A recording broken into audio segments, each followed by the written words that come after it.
France की क्रांति के बारे में इसके पहले अपन ने पढ़ा था। आज की क्लास में हम फ्रांस की क्रांति के जो बौद्धिक कारण थे उसके बारे में चर्चा करेंगे। और बौद्धिक कारण में कौन कौन से कारण थे, जैसे कि फिजियोक्रोट, जिसका अर्थ होता है भू अर्थशास्त्र। फ्रांस में भू अर्थशास्त्रियों को फिजियोक्रोट कहा जाता था।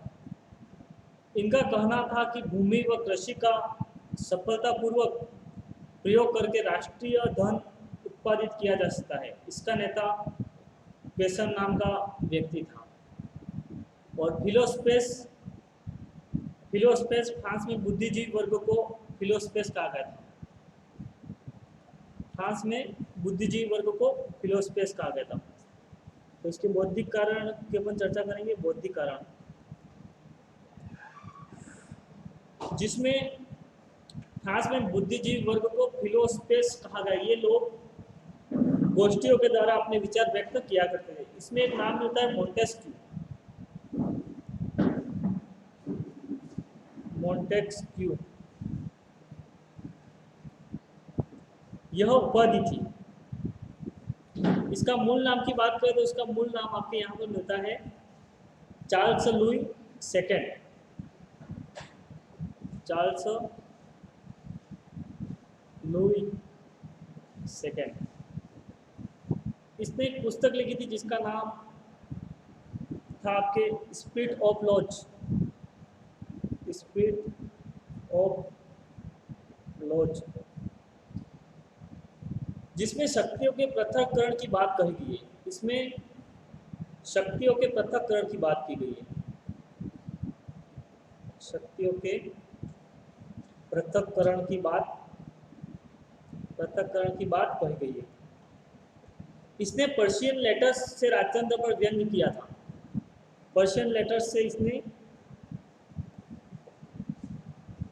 राजतंत्र पर व्यंग्य किया था। मोंटेस्क्यू ने इंग्लैंड की संसदीय राजतंत्र स्थापित करने की बात कही थी। इसके बाद नेक्स्ट आते हैं जिनका नाम आपको मिलता है वोल्टेयर।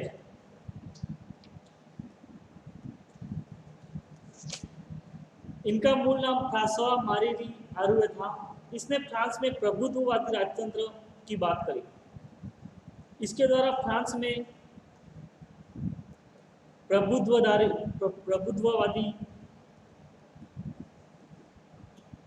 राजतंत्र की बात कही। इसकी मशहूर पुकार थी सभी बदनाम चीजों को नष्ट कर दो। इसकी मशहूर पुकार थी कि सभी बदनाम चीजों को नष्ट कर दो।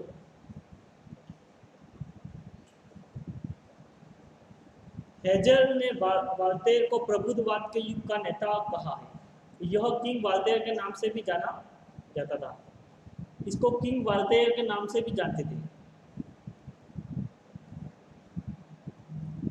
इसने कुछ पुस्तकें लिखी जिसका नाम था इडिपस। यह एक नाटक था। इडिपस यह एक नाटक था। Letters on English. Letters on English. क्रेडाइट। प्रोटाइज ऑन टोल्टेंस। लुई 14वें का युग। इस प्रकार से इसने किताबें लिखी थी। लुई 14वें का युग।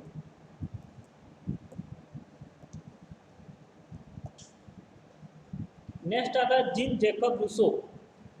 Gene Jacob Rousseau. लियो गर्शाय ने इसे क्रांतिकारियों का पैगंबर कहा है।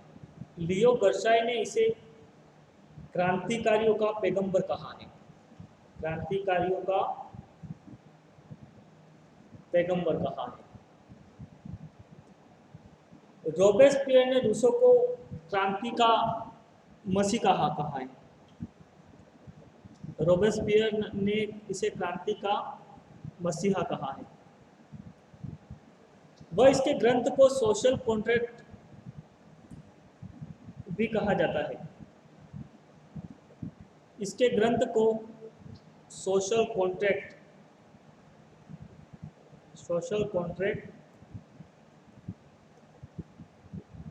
भी कहा जाता है।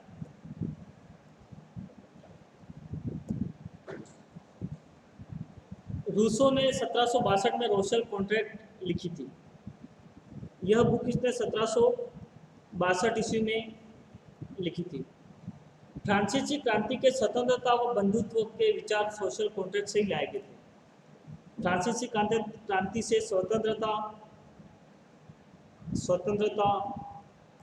समानता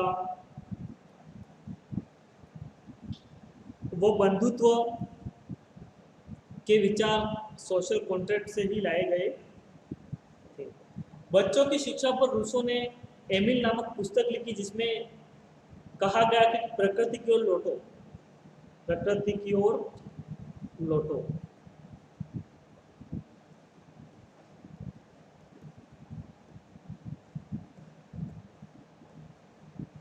रूसो ने असमानता के उद्गम पर विवेचना नामक पुस्तक लिखी है। रूसो ने असमानता के उद्गम पर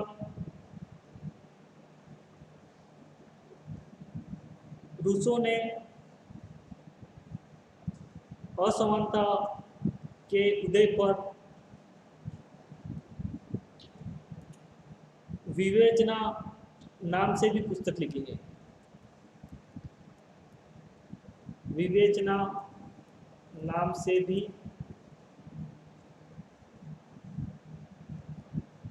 पुस्तक लिखी है। नेक्स्ट आपके आता है विद्रोह। इसने लैम्बर्ट की सहायता से फ्रेंच शब्दकोश तैयार किया था। इसने लैम्बर्ट की सहायता से फ्रेंच शब्दकोश तैयार किया था। फ्रेंच शब्दकोश तैयार किया था, किंतु हेजल और थॉमसन योगदान को नहीं मानते। यह तो उनके थे बौद्धिक कारण, जिसमें हमने रूसो के बारे में भी चर्चा की। आगे अपन बात करेंगे इसकी फ्रांस की क्रांति के आर्थिक कारण क्या क्या रहे।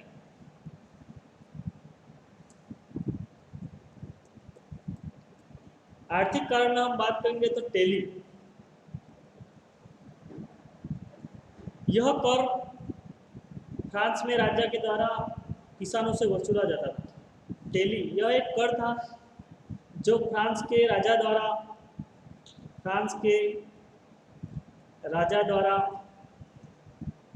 किसानों से वसूला जाता था। किसानों से वसूला। नेक्स्ट आता है टाइथ।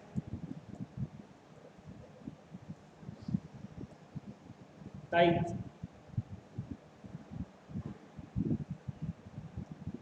यह कर चर्च के द्वारा किसानों से वसूला जाता था। यह कर चर्च के द्वारा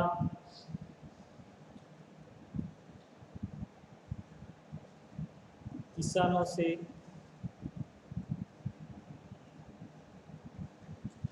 वसूला जाता था।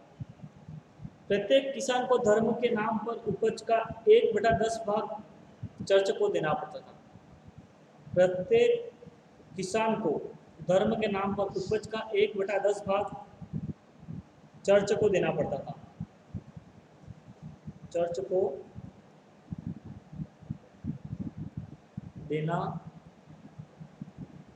पड़ता था।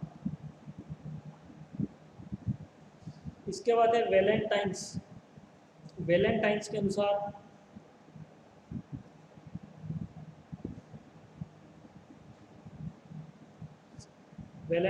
अनुसार सामंतों द्वारा यह कर किसानों से वसूला जाता था। सामंतों द्वारा यह कर किसानों से वसूला जाता था।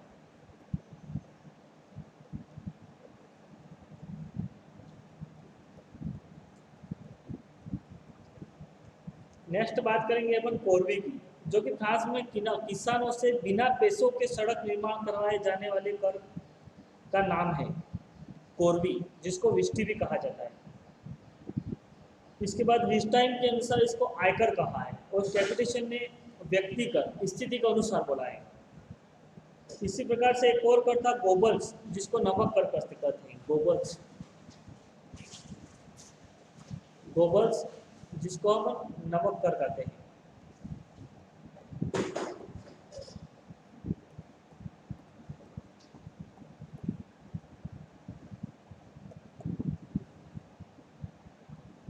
एक कानून के अनुसार 7 वर्षों से ज्यादा उम्र के प्रत्येक व्यक्ति को वर्ष में एक बार 7 पौंड नमक खरीदना जरूर था।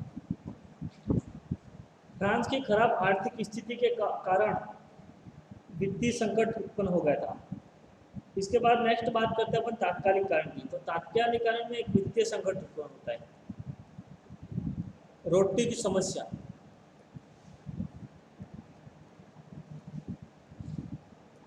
लुई 16वें के समय फ्रांस की आर्थिक स्थिति पूरी तरह खराब हो गई थी और लुई 16वें ने एक के बाद एक वित्त मंत्री बदलकर स्थिति सुधारने के प्रयास किए, लेकिन इसका कोई परिणाम नहीं ले। अंत में मजबूर होकर नवीन कर लगाने के लिए उसने 5 मई 1789 को उसे स्टेट जनरल का अधिवेशन बुलाना पड़ा। उसे स्टेट जनरल का अधिवेशन बुलाना पड़ा।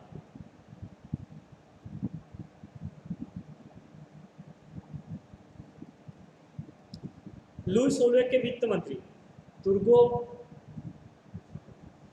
थे, जो 1774 से 76 है। उसके बाद नेकर, जो कि 76 से 81 तक है। उसके बाद फ्लरी, क्लोन, विवा, यह आदि हुए। नेकर ने अपना पद छोड़ने से पूर्व, नेकर ने अपना जो पद था वित्त मंत्री का, उसको छोड़ने से पहले फ्रांस की आय व्यय का अनुमानित विवरण तैयार करवाया था। वह इसे जनता के बीच बंटवा दिया था।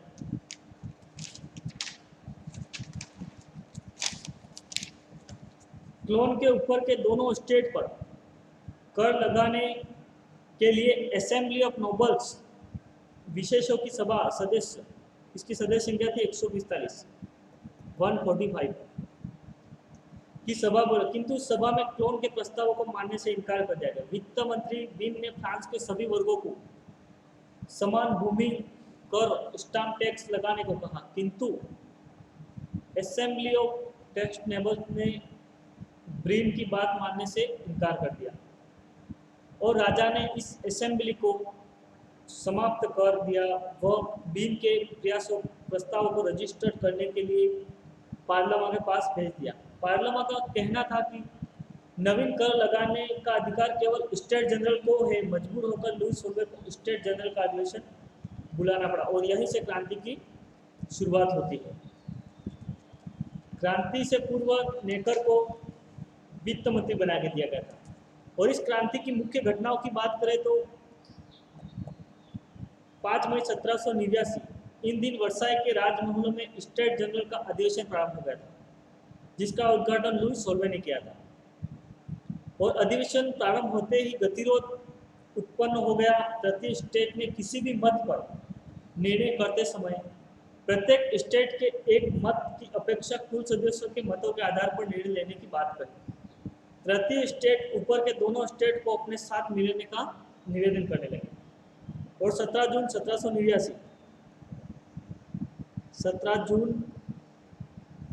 1789 प्रथम व द्वितीय स्टेट के कई सदस्य तृतीय स्टेट से मिल गए। इस कारण तृतीय स्टेट की शक्ति बढ़ गई और 17 जून को तृतीय स्टेट ने अपने आप देश की राष्ट्रीय सभा में परिवर्तन किए। Thank you. नेक्स्ट अपन अगली क्लास।